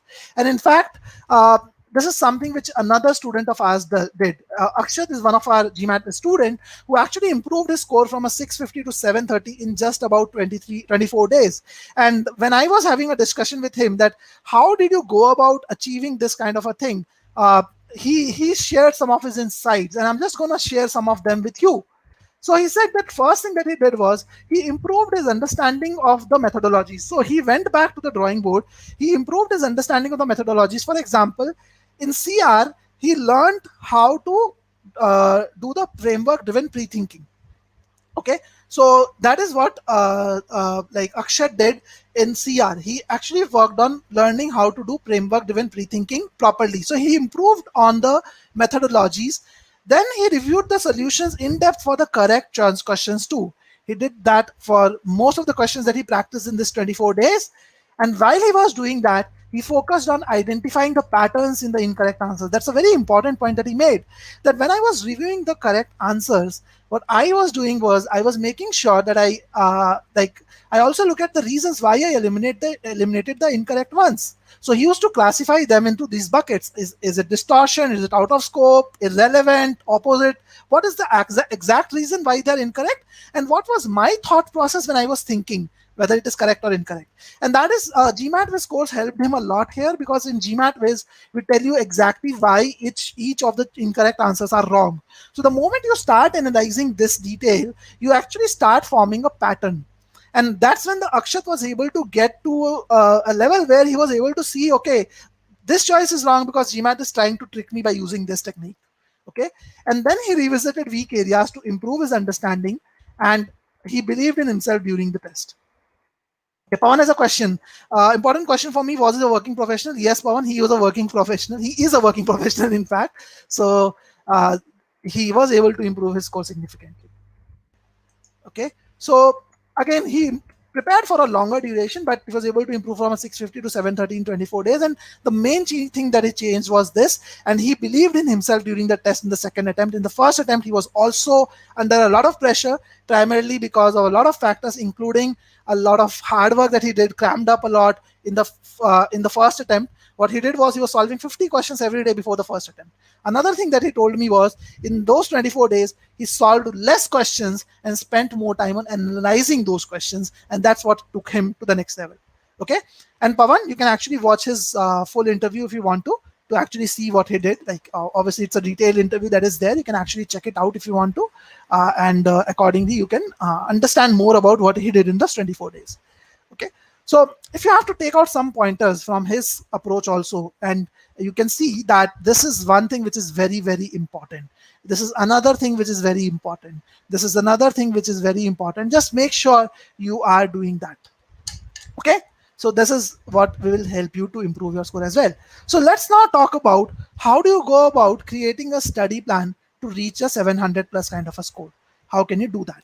Okay. Now, what I'm going to do is, again, there are a lot of people who are here who have a high 700, high 600 score. Some people are not having such a high score. So I'll talk about both the people separately.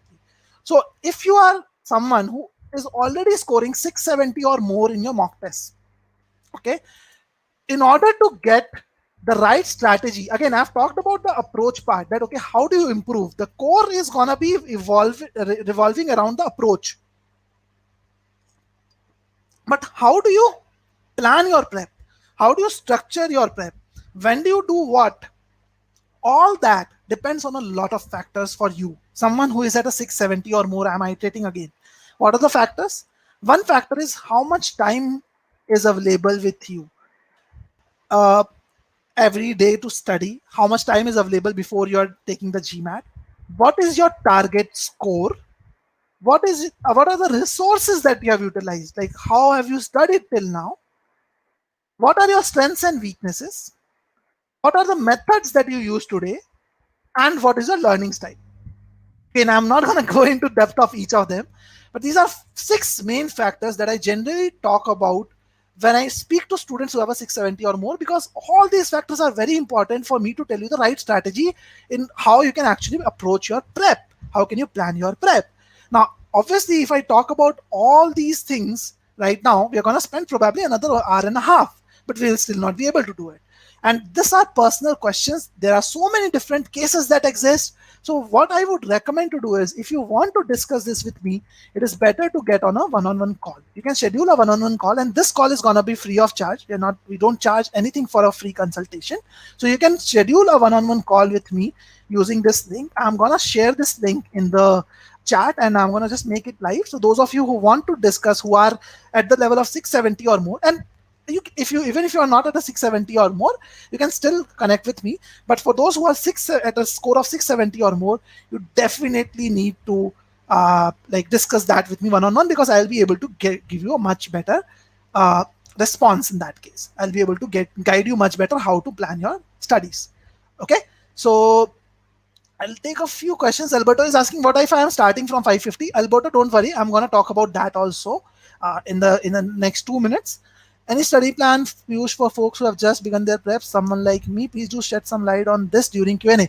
Sure, Kunal, I'll actually do one thing during the Q&A. I'll share the link of another webinar that I've taken on that aspect. Okay, so if you are starting just now, I've taken a webinar on that part where I have helped people understand how to plan their prep from the beginning.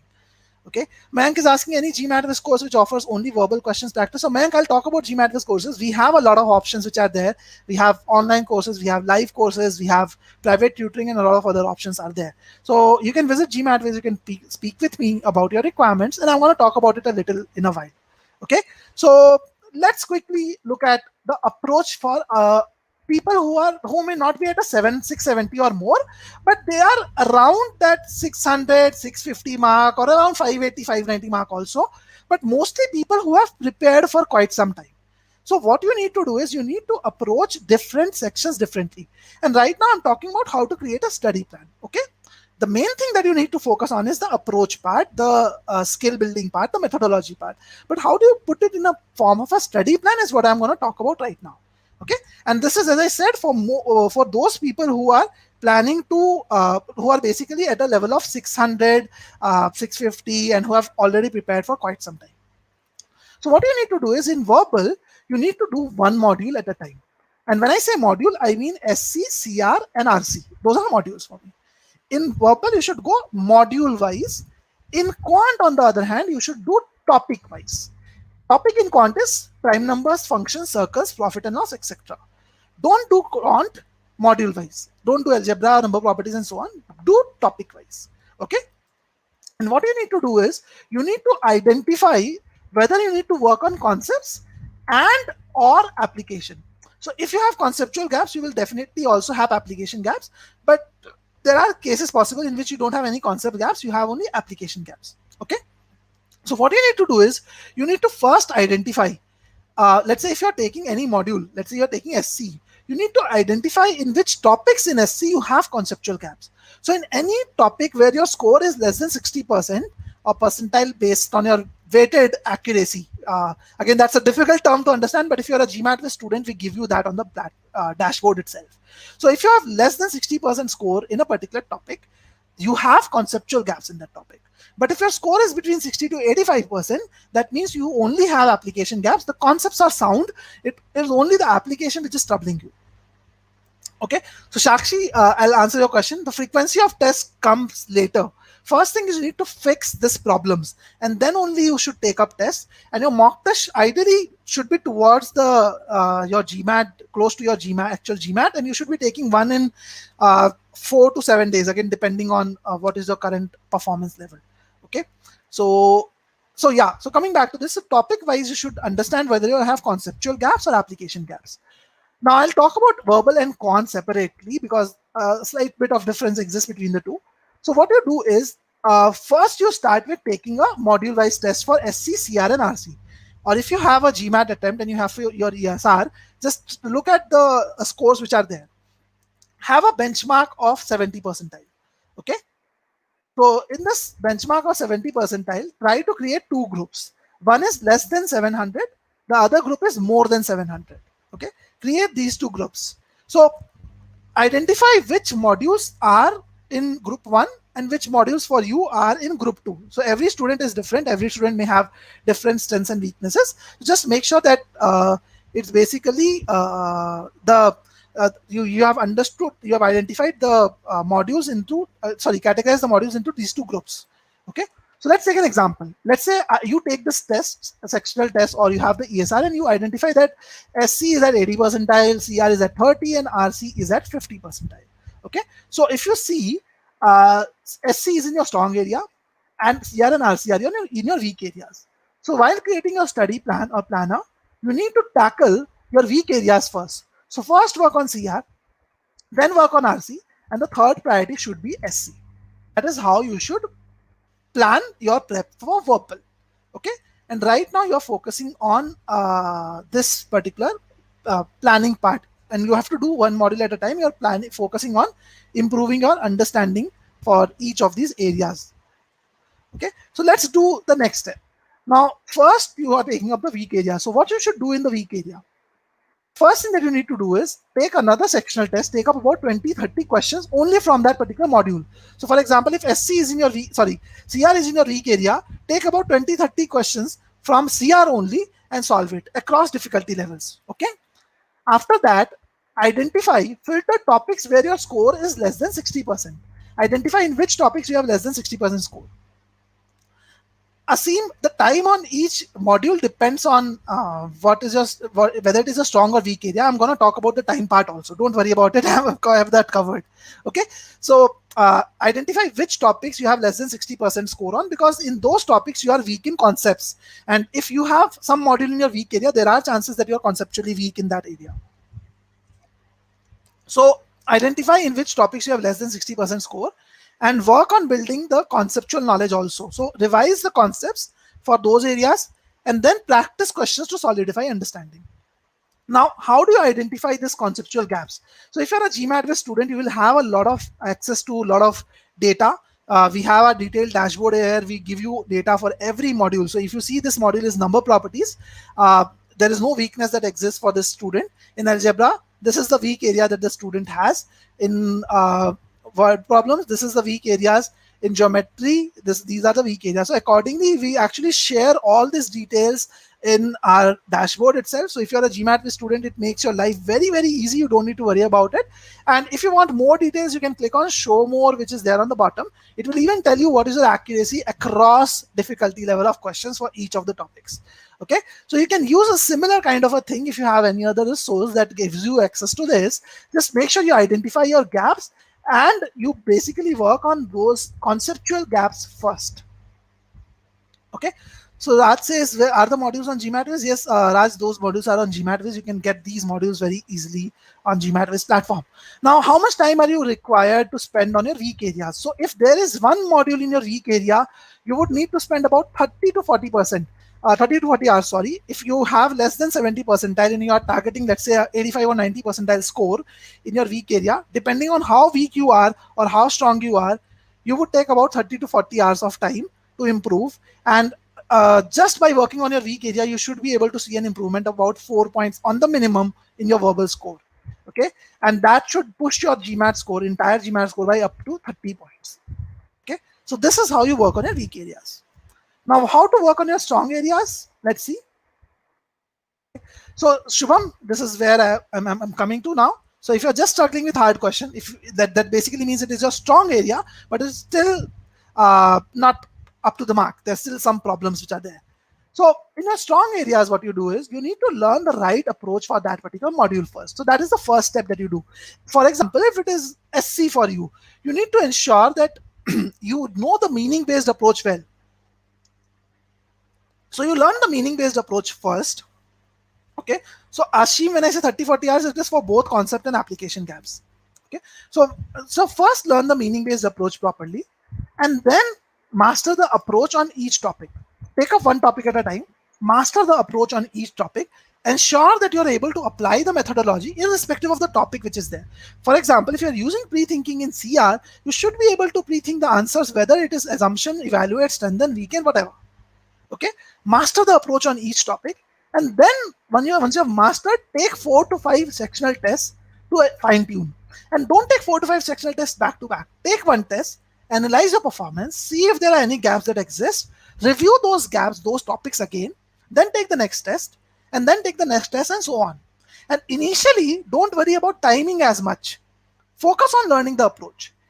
Maybe when you move to the sectional test stage, you will see a significant reduction in time. So in the first sectional test, you might as well give yourself some extra time to solve. In the next sectional test, reduce the timing gradually. So for example, let's say you understood the meaning pre-thinking approach in CR. And by the time you complete and master this for each topic, you're taking 2.5 minutes to solve each CR question. So the first sectional test that you take, give yourself 2.5 minutes on an average. In the next sectional test, reduce it to 2 minutes 15 seconds or 2 minutes 20 seconds. In the third sectional test, bring it down further. And gradually you bring it down to a level where you're comfortable. Okay? And if you follow this approach, you will be able to improve on your strong areas. Now, in order to help students master the approach on each topic, GMATWhiz came up with a very innovative idea of Concept Booster. So what we do in the Concept Booster is we actually have identified, we researched enough on every topic that exists. For example, if you are learning prime numbers or you're learning, let's say, modifiers as a topic, we researched all kind of GMAT questions that have ever appeared on the topic, identified what are the various types, categorized them, and gave you one question of each type in the Concept Booster. And what happens in the Concept Booster is you only get one question at a time. You solve that question, and it is followed by a detailed solution. In the level of detail is very similar to what I showed earlier to you. The solution can be a text or a video solution. It can be both, either of them. Okay, but the level of detail is the same. So what you do is you read through every single line to ensure that you have applied the same methodology that you are supposed to apply. And this is going to be very, very crucial. And you try to figure out the gaps in your application. So when you do that for first question, you learn from that question, and the moment you move to the second one, your understanding improves the moment you move to the second one. If there is some gap still, you will improve further from the second one, and so on. So by the time you reach the end of the Concept Booster, your understanding of the methodology is improved significantly. And since each of the question is handpicked and covers a different aspect tested on GMAT, you are definitely gonna be covered for everything that can come your way from that particular topic. Okay? And basically, I am just showing you a screenshot of the GMATWhiz platform. You can see this is the prime numbers topic that is there. We first teach you the concepts using video lessons. You can see these are video lessons. And then you can see these concept boosters, which are there to help you understand what is the right method to solve each question type. And this is the structure for every single question, every single topic that is there on our platform. Okay. Apart from the planning features, the study plan, personalized study plan, and all these things, you will also get access to this. So if you want to check out the free trial and get a hang of it, you can do that. I'm just sharing the link over here in the comments also. So if you want to check out the free trial of GMATWhiz, you can actually do that using this link over here. Okay. But what you need to do is, as I said earlier, you need to master the approach on each topic. That's the most important thing. If you're doing from GMATWhiz, it makes your life easy. So what is the time that you require to improve on your strong area? Again, depends on how weak or strong you are in that, but about 15 to 20 hours per module should be sufficient for you in order to improve your performance by about two, like say 1 or 2 points in one module. So if you have 2 modules in your strong areas, you would be spending about 30 to 40 hours, because 15-20 hours is for one module. So 30 to 40 hours you'll be spending, and you can see an improvement of up to 4 points by spending this much time, which is an overall improvement of about 30 points in your verbal performance. Okay? And these are just some baselines that I'm providing you. Obviously, it varies from person to person. So if you want to discuss your case with me, feel free to reach out to me directly. Okay. So this is how you tackle the strong areas in verbal. Now, what about improving your con score? So in order to improve your con scores, you need to first identify the areas of improvement. How do you do that? What I recommend is take 20 questions each on number properties, algebra, word problems, and geometry. Do that first. Okay. Once you have done that, you need to identify topics in which your accuracy is less than 60%. And if you remember a little while back, I showed you how you can see that. Like if you are a GMATWhiz student, your life becomes very easy. You can see that right away. Okay, but if you're not a GMATWhiz student also, you can still take this test and see in which topics your accuracy is less than 60%. For these topics, you need to revisit the concepts and practice at least 10 questions to improve your understanding. Because if you remember, less than 60% score basically means your conceptual gaps are also there. Okay. Now, how can GMATWhiz help? If in quant case, if you are looking for quant, how GMATWhiz approaches quant is very different and unique. We have an artificial intelligence driven engine which actually takes a diagnostic quiz at the beginning of each topic that you do, or a set of topics, and it automatically understands which concepts you already know and which ones you don't know. Accordingly, it automatically gives you only the concepts that you are weak at. It does not give you the concepts that you are strong at. And that way, you focus more on the booster lessons, you focus more on the methodologies, and automatically your plan is created for you. Okay. And this is true for both quant and verbal. Our platform is artificial intelligence driven. It works both ways. So you get real-time improvement modules. If you're a GMATWhiz student, this will make your life easy. If you're not a GMATWhiz student, you can always do it like this. As I said earlier, you can divide and understand which are your weak areas and strong areas. Okay, so time required to improve quant, I would say about 1 point improvement in quant requires about 8 to 10 hours of effort, in my opinion. So if you are actually, if you have a lot of scope for improvement in quant, let's say you have about, if you're looking at 3 to 4 points improvement in quant, probably your score can easily improve by 20 to 40 points, and that will require about 25 to 40 hours of effort. Okay, so that kind of brings me to the end of this webinar. I'm finally opening this discussion to an open-ended Q&A. If any one of you wants to reach out to me at any point of time later on, you can always reach out to me on these details that I've shared here. Also, I'll request all of you to please post any questions that you may have in the comments here. I would be more than happy to take them up. I'm gonna take them up right now.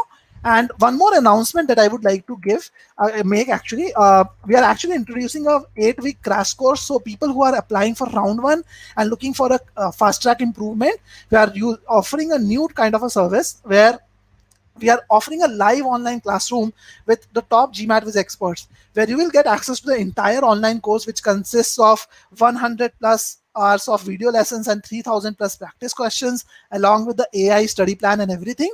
But you will also get access to 50 hours of live sessions. So this is going to be a very interactive, very organized prep plan, where you will have 3 sessions every week on the weekends, 2 hours each, which will go for 8 weeks approximately.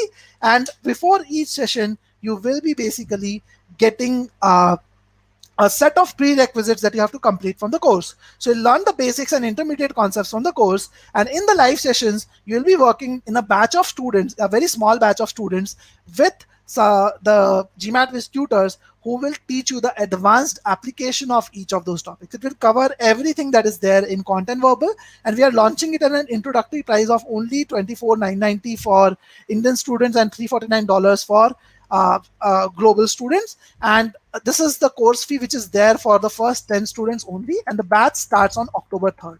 So seats are limited. If you really want to register to this batch or know more about this, you can go to our website and check it out. Okay, this is the link which is here, so you can know more about the crash course using this link. I'll take up the questions from the pod which is there. Boris is asking, is this going to be uploaded as video on this channel? Yes, Boris, the video will be auto uploaded. Once the webinar is over, you can actually access it at your end. So I'm again showing you my contact details. So any of you want to connect with me after the session, you can reach out to me on piyush@GMATWhiz.com. You can always schedule a discussion with me. You can always reach out to me on WhatsApp also. This is my WhatsApp number. You can get in touch with me on WhatsApp if you want to.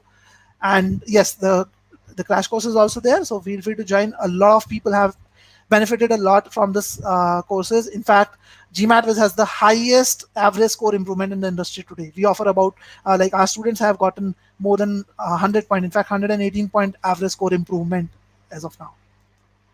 Okay, Arshia is asking trial version for GMATWhiz is for how many days? So Arshia, the trial version of GMATWhiz is actually not limited by time as such. It is limited by content. So we gave you access to about 10% of our course.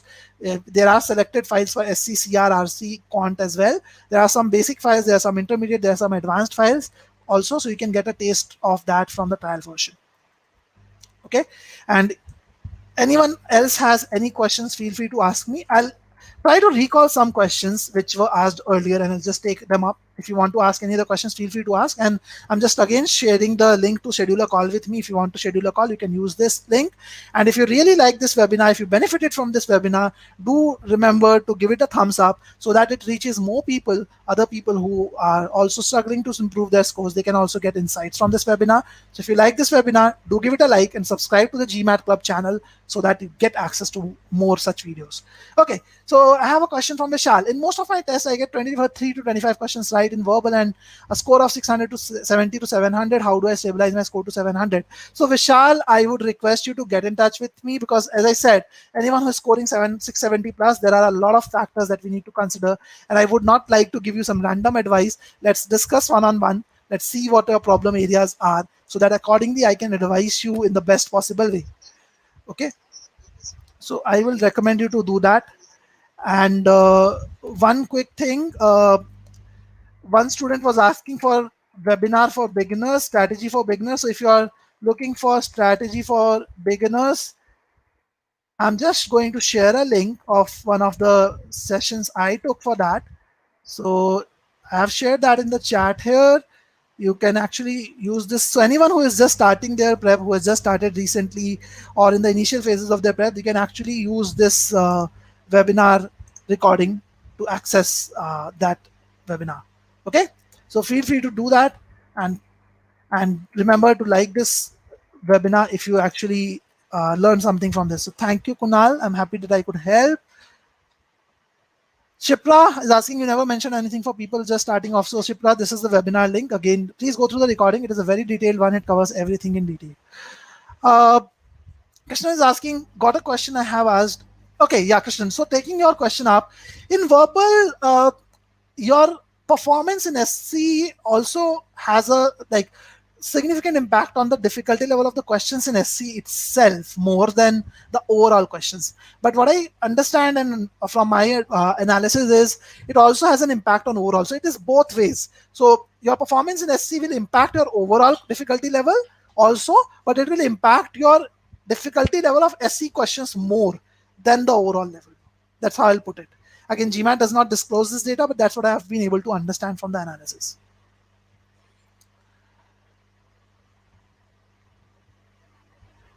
Okay, Siddhant, I have already provided the link. I'm not sure if you're able to see it. It is already flashing. If you're just starting, you can use this link. Okay. Sarath is asking, I'm already using TTP. Should I disk that and join your course? Sarath, every course has their own advantages. Again, what we the biggest advantage that we have is our course have entirely video lessons. You learn from videos. We cover everything in an exhaustive way.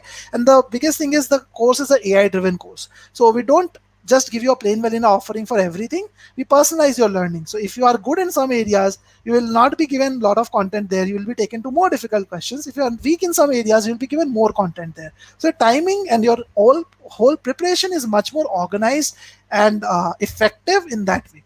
So that's one of our strengths. And support wise also, you will find the question quality, the explanations all to be really great. Okay, Vaibhav is asking, does RC matter more now than CR and SC? So Vaibhav, yes, RC matters a little more because RC has questions back to back. So if you make a lot of back to back mistakes, then obviously it will impact your score more. So yeah, I would say out of the three, it matters slightly more than the other. Okay. Krishnan is asking, what about quant? So Krishnan, in quant, I don't think it actually creates a huge difference, but it might as well be between algebra and arithmetic a little bit. I'm not sure about quant, but that what I said happens definitely in verbal for module-wise things. Okay, Pritika has a question. I've booked a GMAT exam for next month, but after hearing you, I feel like there's so much left to do. Should I postpone it or take my chances, seeing that I can still commit 4 hours a day? Pritika, again, a very difficult question to answer without a lot. I would probably need a lot of more information, lot more information. So please feel free to get in touch with me. I would be able to get give you better advice in that case.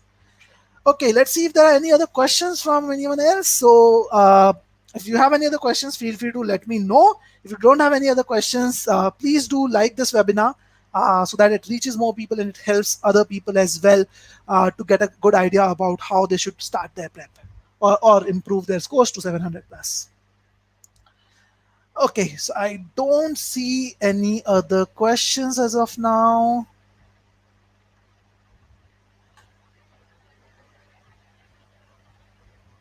Okay. So I'll just wait for 30 more seconds maybe, and then I'll end this webinar. Let's see if anyone has any other questions. And please feel free to get in touch with me at any point of time. I'll quickly flash the link again in case some of you want to get in touch with me. If you're not able to ask your questions here, you can schedule a call. You can reach out to me on my email ID or phone number, WhatsApp number directly. Okay. Okay, guys. So I see. Okay, Krishnan has one more question. So Krishnan, can you ask that quickly? What should be the SCCR and RC percentile split for a verbal score of 3840, please? So, Krishnan, if your verbal score, target score is around 3840, your average percentile across three areas should be about 80 to 85. Again, depending on which, like whether you want 38 or a 40. So, it should be around that range. So, that average has to come around 80 to 85. So, you can be equally good in all three areas, or you can be strong in two and not so strong in one. So in my case, when I scored a 41, my SC was 94, CR was 88, and RC was 80. Generally, I'm better at like much better at RC compared to CR. But on that day, I made a couple of mistakes in RC, so I couldn't get a lot. But that was my performance by my percentile wise breakdown. I hope that helps. Okay, so great, guys. I think I've answered all the questions. So thank you so much for being a patient audience, and I hope you enjoyed the webinar. All the best for your GMAT.